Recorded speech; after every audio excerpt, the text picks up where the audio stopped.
sections. Goal in the big section championship win against White Bear Lake. Gentry Academy banks it up again.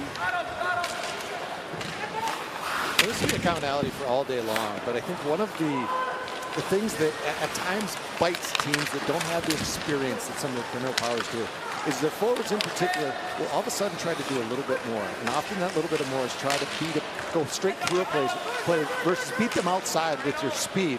And so often that play through them creates a turnover. That turnover all of a sudden goes the other direction with some pace. And your defense might be thinking, you know what, now's a good time to change, because historically it would be for them.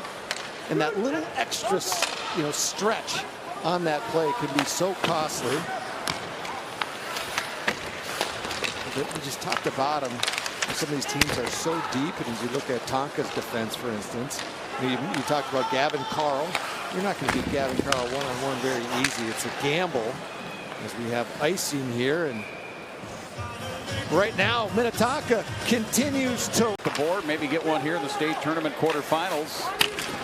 Gavin Carl, good offensive defenseman. Junior plays on their third pair. Minnetonka sends it down and gets an icing. We talk about going to the net. That's what Minnetonka does. Yeah, it takes a lot of bravery there to carve in on that top of that goal crease. You can have a bit of a blind spot. You don't have the sharp right angle of your eye that somebody with some nefarious ideas can come down and really get you. But that's where you're going to score your goals. Minnetonka does a little checklist, things that coaches mentioned. Get pucks deep, check. Pucks to the net, check. Bodies to the net, check. They do all those things really well. I would also say discipline was one tonight. That they needed to be disciplined, and I think they have. I also like they've got everybody involved. Bouncing in, here's Dobchuk, backhand, trying to roof it, Caden Lindsay. He's been just so noticeable today with that speed. I think the Caden Lindsay line is that he's like a first liner on their third line. Yep. Backhanded in again. Well, he's got 15 goals. As you look at, they have 10 points in this one.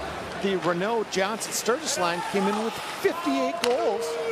Long pass ahead, Johnson. Oh, and he's stopped by a roller. Yeah, he shows the shot, forehand, backhand. Back to the forehand, just unable to elevate. A great job by Renault, staying compact. Didn't collapse in that goal crease. If he would have collapsed, that bar would have been wrong. Christian Erickson intercepted a pass.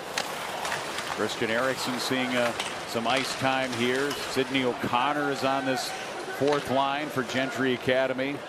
Coach Fulmer, utility man, and any line at any time kind of guy, he calls him. I think it's important, too, for some of these guys to get some of the experience. Because they have 3 freshmen playing. Nowak's a freshman. O'Shea and Kozak, all freshman players, 2 defense and a center. Yep. This is an awfully bright stage for a 9th grader. Right. Blown because the helmet came off of the Gentry player. I think that was Kevin O'Shea. It'll come out of the zone here. Yeah, the way this game is going, I figured it would have to be a snipe like we saw to force overtime for Grand Rapids.